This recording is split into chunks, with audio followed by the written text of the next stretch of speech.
సూర్యవంశం అని ఒక cinema release అయినప్పుడు అందులో వెంకటేష్ గారి మనవడి క్యారెక్టర్ ఒక చిన్న పిల్లాడు ఉంటాడు. వెంకటేష్ గారు అనుకోకుండా ఇంకి ఇలా కొడతాడు. కొట్టగానే ఆ పిల్లాడి షర్ట్ మీద పడుతుంది.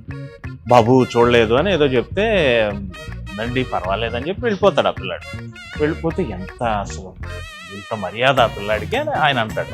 అంటే పక్కన ఉన్న ఎంఎస్ నారాయణ గారు అంటారు మీ వంశమే మరి ఎందుకు ఉండదు అని సంథింగ్ ఏదో చెప్పారు. మాణిక్యవేల్ గారు ఏం చెప్పారంటే దీన్ని ఇన్స్పిరేషన్తో ఏదైనా చేయొచ్చా అని. నేనేం చెప్పానంటే ఏముందండి ఓ హోటల్లో ఓ పెద్ద ఆయన అనుకోకుండా కాఫీ కొట్టాడు, ఓ చిన్న పిల్లాడి మీద పడింది, ఆ పిల్లాడు పర్వాలేదండి అని వెళ్ళిపోయాడు.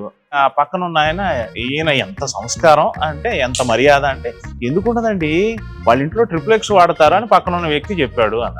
బాగుంది బాగుంది బాగుంది బాగుంది మొత్తం మీద ఒక 10-15 రోజులు యాడ్ కూడా షూట్ చేసుకుని మద్రాసు వెళ్ళి తిరిగి తెచ్చి ఆయనకి ఇచ్చాను. నాకు తెలియదు ఈ సంస్కారవంతమైన సోప్ అనేది అంత జనంలోకి పోతుంది అని నేను అనుకోలేదు.